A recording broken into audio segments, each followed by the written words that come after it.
Hey, welcome back. Today we're going to be dealing with refraction and Snell's law, so the concepts behind them. But first, I want to ask you about this pencil here. You've seen things like this throughout your life. My question is the pencil really broken, or does it just appear to be broken? Well, the answer is it just appears to be broken. You know this. You can analyze the image that your brain is giving you and understand that the pencil is not really broken. But there is something really interesting going on here, right? The pencil appears to be broken. You have to analyze your interpretation of the image. Your brain interprets the image to say that pencil appears to be broken because it's going off at a different angle. And the reason for that is because our brain assumes that light travels in straight lines always. In other words, you can approximate the path of light in one sense as a ray. That would be a straight line of one wave traveling to an eye.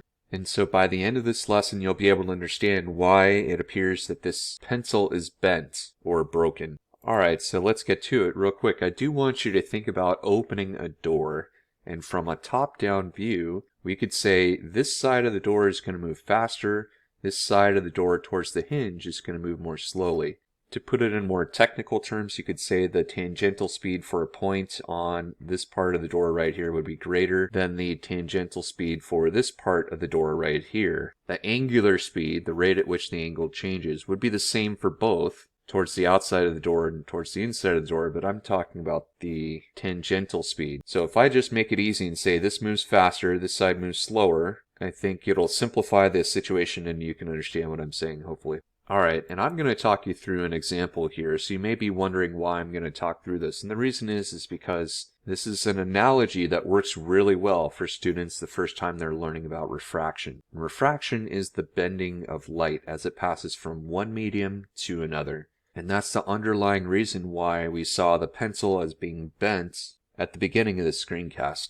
Alright, so I want you to imagine that we have a barrel that we're pushing across grass at an angle, and across the grass it goes more slowly. As it gets to the sidewalk over here, it's going to go faster. So my question is, as this starts to cross, so imagine it being right about here, as this starts to cross, the side that is across the line is going to go faster, and as a result, this pathway of this object will bend. My question is it going to bend this way, or this way, or is it going to just continue to go straight?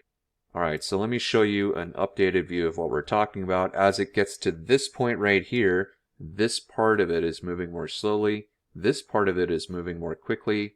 I want you to think about this kind of like the overhead view of the door that we talked about earlier, where you've got this part of the overhead door moving more quickly, this part towards the hinge moving more slowly in a tangential speed sense. And if we call this the normal line, it's normal in the sense that it's at right angles to the surface, and the surface being the interface between one medium and the next, then we can say with time, since this is going faster, it's going to curve off to the right. It's going to curve away from the normal, we would say. And the way I have students learn this is I have them draw, say, this line here and this line here, and this path coming in here, and use their pencil as the width of an object like this. This represents a wavefront. In other words, there is width to a wave in a wavefront kind of way. I'll show you pictures of what I mean by this. And the section of the wavefront that has already crossed into the second medium is moving faster. As a result, that's actually going to bend. The whole wavefront bends as it goes through from one medium to the next. And that bending is what we call refraction. So it's going to bend off to the side over here. And that's the basic idea. Let me show you another example, and let's think through how this works. So the next example we can have is, let's say we have the opposite direction. For some reason, we're pushing a barrel across a sidewalk, and what's going to happen is the barrel is traveling more quickly on the sidewalk, and it will travel more slowly on the grass.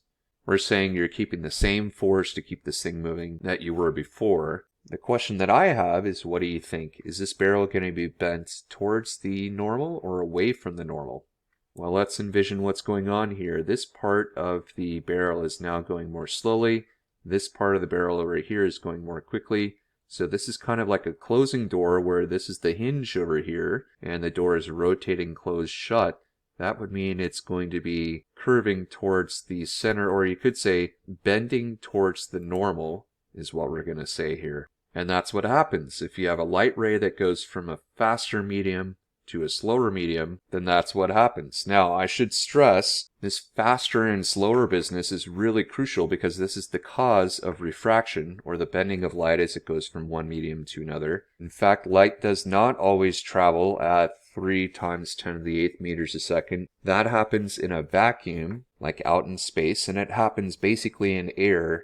But if light were traveling, like say, in quartz or in diamond or through water, it travels more slowly than as it travels through the air. And that's a really important concept because that's the cause for this refraction phenomenon, this property of light that we're talking about today. All right, let me show you another example of this. So if you take a look at this, you can clearly see that light is being bent as it goes from one medium to the next. So this, it's a little harder to see, but there is a plexiglass or glass semicircle right here. And so light is just going through the air. It hits this clear plexiglass and it gets refracted. As it travels more slowly, it's going to get bent. Instead of going straight this way, it gets bent towards the normal. It is interesting to note too that there is a little bit of reflection of that light as well. And that's true for most scenarios. Most of the time you're going to have some transmission and refraction, but also some reflection off of the surface of something like this. Alright, and let me show you another example of what we're talking about. If you think about wave fronts, that would mean like waves have a width to them. Then this is another way of thinking about how this will look.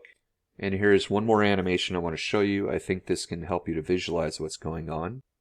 And lastly, let's wrap this up by going back to where we started from. And so this picture I took in my kitchen right here, and check this out. So it looks to us like the tip of the pencil is coming from up here.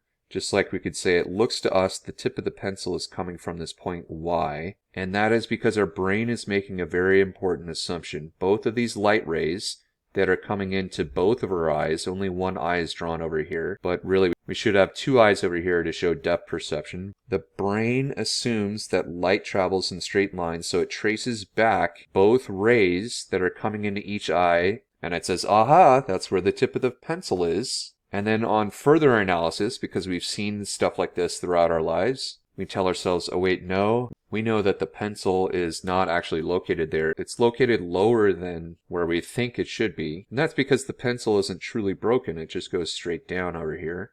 And it's also because the light gets bent. So if you take a look at this, there's refraction going on for both of these rays. You trace them back to this single point over here, and these 2 principles explain why this pencil appears to be bent. So the first principle is of refraction, which we've talked about in a conceptual sense. And the second principle is that our brains assume that light travels in straight lines, and it will trace back rays from each eye to get true depth perception.